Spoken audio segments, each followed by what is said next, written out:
अब हम यहाँ बात करते हैं कि हमें क्वेश्चन नंबर 6 में क्या क्या दिया है। सेट ए है, सेट बी है, सी है, डी है, और क्या क्या निकालना है तो देखते जाइए। सबसे पहले हमें फाइंड करना है A intersection B. A intersection B में हमने ए के एलिमेंट लिखे 3, 5, 7, 9 और 11।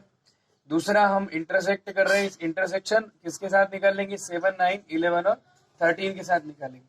तो आपको क्लियर पता चल रहा है यहाँ की हमारे पास इनमें कॉमन कौन से हैं। तो यहाँ से आ जाएगा आपका 7 आ जाएगा, 9 आ जाएगा, 11 आ जाएगा। ये हमारा क्या निकल गया, ए इंटरसेक्शन बी।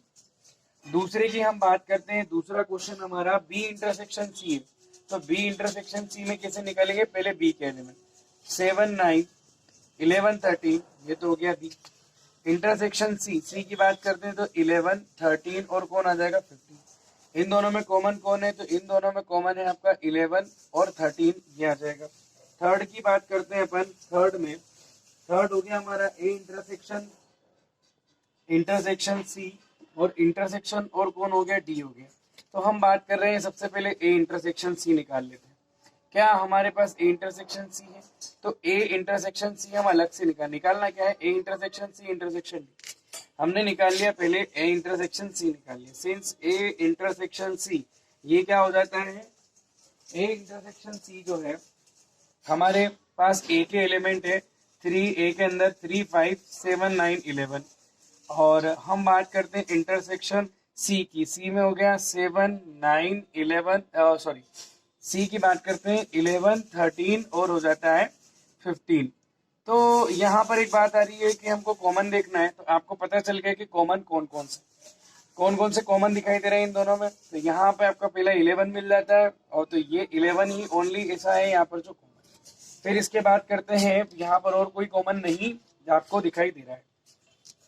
हमें निकालना था A intersection C intersection D. तो नाउ हम लिखेंगे ए इंटरसेक्शन, इसके बाद हम यहाँ लिख लेते हैं, हमारे पास स्पेस यहाँ है, A intersection C intersection D is equal to सबसे पहले ए इंटरसेक्शन सी, जिसमें हमारे पास आ गया है सेट, यहाँ पर आ गया 11 और इसमें एलिमेंट 11 है।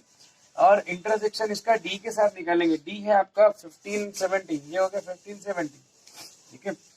तो यहाँ पर अपन बात करते हैं कि ए आपके पास इन दोनों में कुछ भी कॉमन नहीं है, यानी कि ये क्या हो जाएगा आपका 5 हो जाएगा।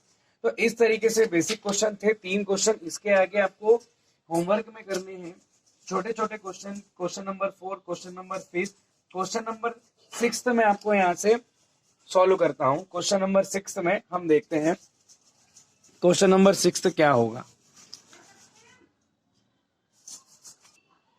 अभी हमारे पास क्वेश्चन नंबर 6 का 6 है, ए इंटरसेक्शन बी यूनियन सी।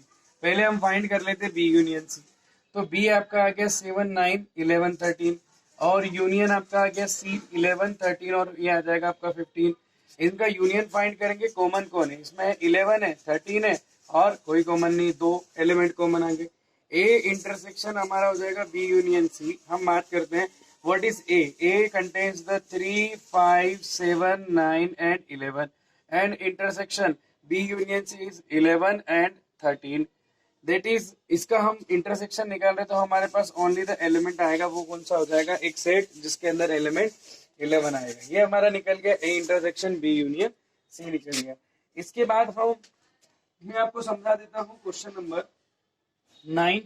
बाकी सिमिलर क्वेश्चन है, तो आपको करने हैं इसमें ए इंटरसेक्शन बी और इंटरसेक्शन क्या आ जाएगा बी और यूनियन सी आपको इसमें कैलकुलेट करना है। तो आप फर्स्ट क्या करेंगे, आप ए इंटरसेक्शन बी कैलकुलेट करेंगे एंड देन क्या करेंगे, बी यूनियन सी कैलकुलेट करेंगे और दोनों का क्या निकाल लेंगे, इंटरसेक्शन निकाल लेंगे। आप अच्छी तरीके से जानते हैं कि यूनियन और इंटरसेक्शन में कैसे क्वेश्चन सॉल्व हो रहे हैं।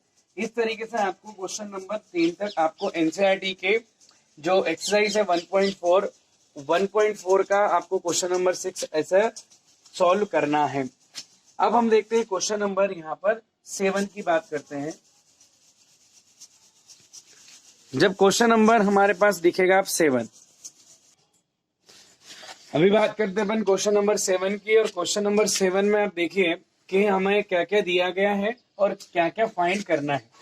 क्वेश्चन नंबर 7 में आपके पास है यहाँ पर फर्स्ट सेट ए, कहा गया है कि x is such that x is a natural number, B x is even number और C x is such that x is an odd और numbers or x is such that x is a prime numbers but all these natural even number. यहाँ पर आप लिख लीजिए natural odd number और यहाँ पर ये जो है ये है नेचुरल और क्या है प्राइम नंबर से that is prime number only here which are prime numbers. सबसे पहले अपन बात करते हैं यहाँ पर कि ये जो क्वेश्चन आपको दिया है इसमें पूछा है हमें ए इंटरसेक्शन बी के बारे में. A intersection B, X is such that x is a natural number. X क्या है? एक नेचुरल नंबर है. अगर एक्स हमारे पास एक नेचुरल नंबर है तो नेचुरल नंबर 1 से स्टार्ट होते हैं up to infinite. B, X is such that x is an even natural even number. अब हम देख रहे हैं कि सारे नंबर्स में से अगर हम इंटरसेक्शन निकालते हैं किसके साथ? इवन नंबर के साथ. इनमें नेचुरल में सारे, हमको इवन नंबर के साथ इंटरसेक्शन चाहिए तो उनमें से सारे नंबर्स में से कौन से नंबर कॉमन मिल जाएंगे हमको? इवन नंबर वाले. तो लिखेंगे क्या? X is such that x is a natural even number. X क्या होगा? नेचुरल. क्यों? क्योंकि सारे नंबर्स में से हम किसके साथ निकाल रहे? इवन नंबर के साथ. तो आएगा कौन? Even number. The second thing is that A intersection C. A का सी के साथ, सी नेचुरल ओड और सारे नेचुरल, तो इनमें से कॉमन कौन से हो जाएंगे? ओड. तो X is such that x is a natural and odd numbers. ठीक है. इन द थर्ड की बात हम करेंगे. थर्ड क्या है? तो एक्स इज सच दैट, हम third question A intersection D, तो ए और डी में से कौन से नंबर हमारे पास आ जाएंगे? Prime. X is a prime number. ये हो गए हमारे कितने क्वेश्चन? Third question. यहां तक. इसके बाद हम बात करेंगे क्वेश्चन नंबर फोर्थ की. फोर्थ हमारा निकला है B intersection C. What is B and C? B is a even number and C is a यहां पर आ जाएगा B is a even number and C is a odd number. So there will be no common numbers between them, so it will be just equal to empty set and it will be fine. In the question number fifth, b and d, that is even number, b intersection d, then b is a set of even natural number and d is a set of prime number. तो आपको मालूम है कि even और prime number केवल एक ही होता है जो होता है 2, जिसके अंदर यही आएगा. फिर उसके बाद हम बात करते हैं क्वेश्चन नंबर 6 की, जो है सी इंटरसेक्शन डी. सी और डी में सी इंटरसेक्शन क्या आ जाएगा आपका? डी आ जाएगा.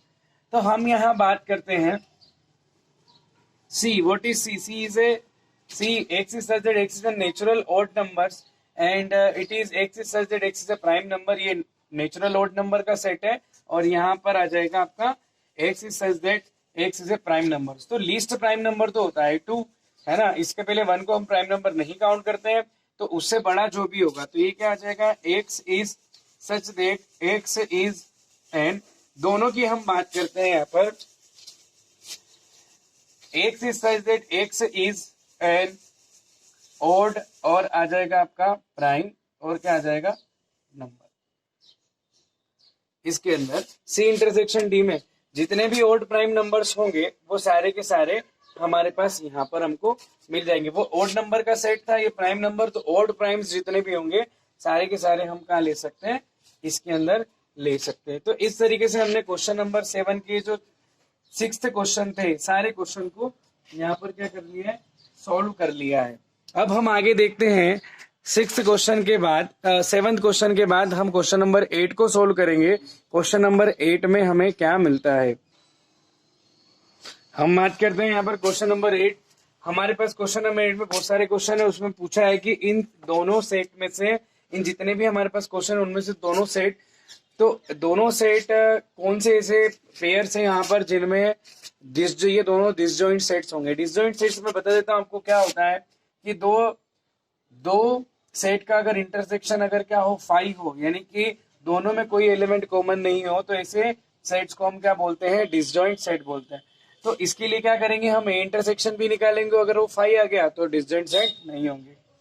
लेट हम बात कर लेते हैं a इक्वल टू हमने यहाँ मान लिया 1 2 3 4 x8 and b equal to हमने मान लिया यहाँ पर एक दूसरा सेट है x is such that x is the natural number and x is equal to 4 and equal to 6। तो हम मान लेते हैं इसमें 4 से स्टार्ट होगा 5 और 6।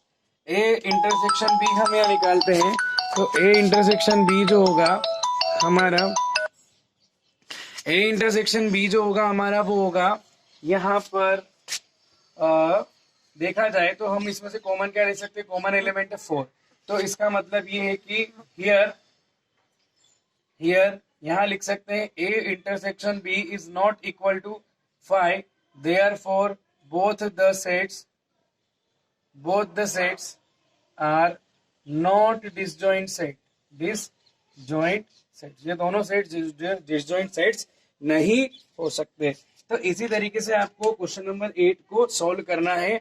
हम आज के लिए हम यहाँ तक, और ज्यादा से ज्यादा आप क्वेश्चन आंसर को सॉल्व करिए और इस चैनल को सब्सक्राइब कर दीजिए और लाइक करिए, ताकि मुझे पता चल सके कि कितना एफर्टली आपको ये लेक्चर जो है वो समझ में आ रहा है। Thank you.